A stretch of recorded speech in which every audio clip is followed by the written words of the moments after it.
All right, so hi, I'm Dr. Athre.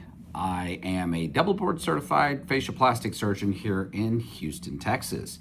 So this is one of my recent patients that I did a full facial rejuvenation. So I thought it'd be interesting to do a case study style presentation of this patient to figure out kind of what my thoughts were. So let's meet Kim here. So you can see Kim. And so Kim's primary goals are to look younger. She feels that her face looks extremely aged and she's losing confidence because of that. So as I kind of analyze her, I take a look. General, she's a pretty petite woman. She does not have a lot of excess fat. She's in great shape, okay? Now, I like to start analyzing people from the top down. This is just my personal preference. So as I'm starting to analyze her from the top down, she has a pretty decent hairline here. You can see it's not too far back, which is good. And she has a relatively pretty good density of hair.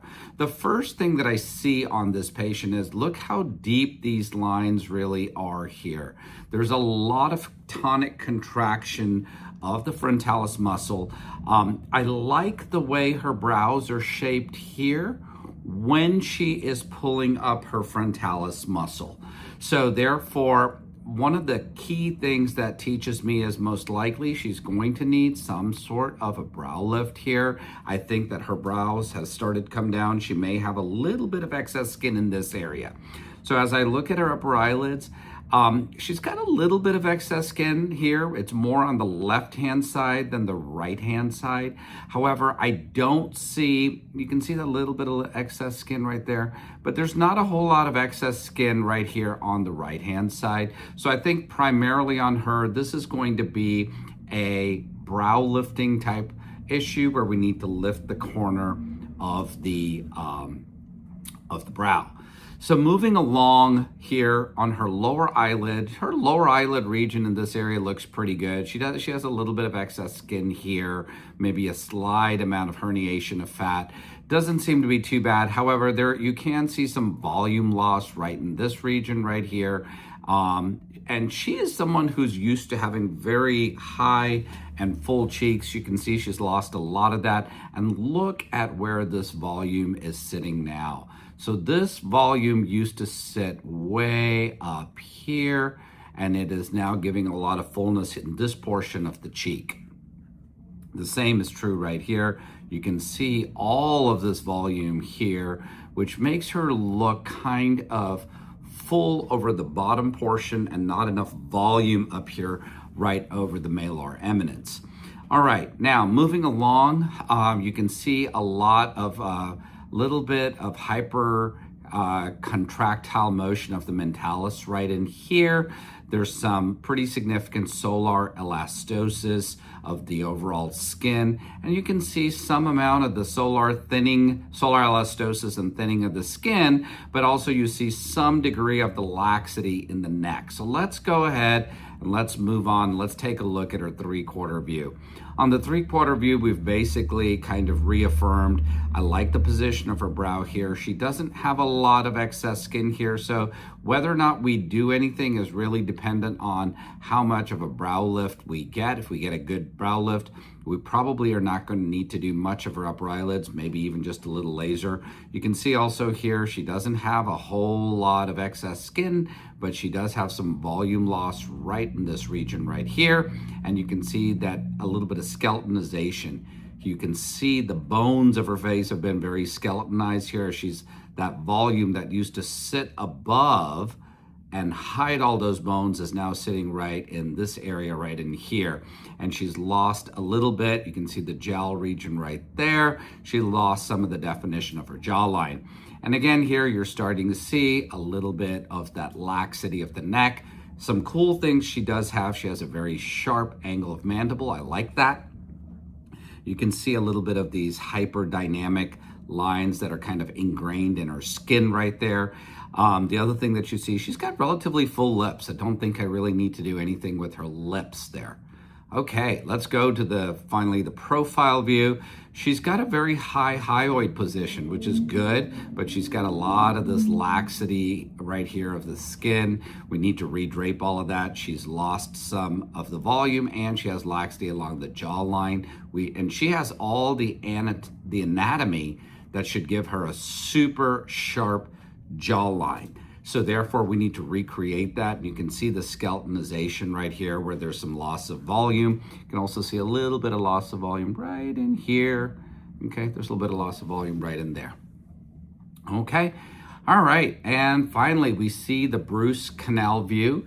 This is her looking down. You can see the amount of laxity that she's got right there. There's a lot of excess skin and redundancy of skin as well as in the platysma muscle. So we ended up doing a full face rejuvenation on her. We did end up doing a brow lift. We ended up doing a deep plane face and neck lift. We did take out her submandibular glands. We did a mastoid sling procedure, which I like to do. We did some fat transfer. We did a little bit of chemical peeling on her. And let's take a look and see what she looks like 1 month after surgery. And there you go. So let's really look at her. First of all, look how her eyes look. Those hyperdynamic lines that we were talking about, they're slowly starting to soften. She's got a little bit of the line still here, but she's not holding that up anymore. So her brows have been lifted, and this is the nice shape of her brow that she has achieved, and she doesn't have to keep holding them up anymore. Okay, and you can see nice, clean upper eyelids, no significant excess skin in that area. Looks really nice. Main thing, look at the redistribution of volume, okay? She's had a lot of fat grafting in here, okay? And all of this has been put over her cheekbones, so she doesn't have this very gaunt, skeletonized look here.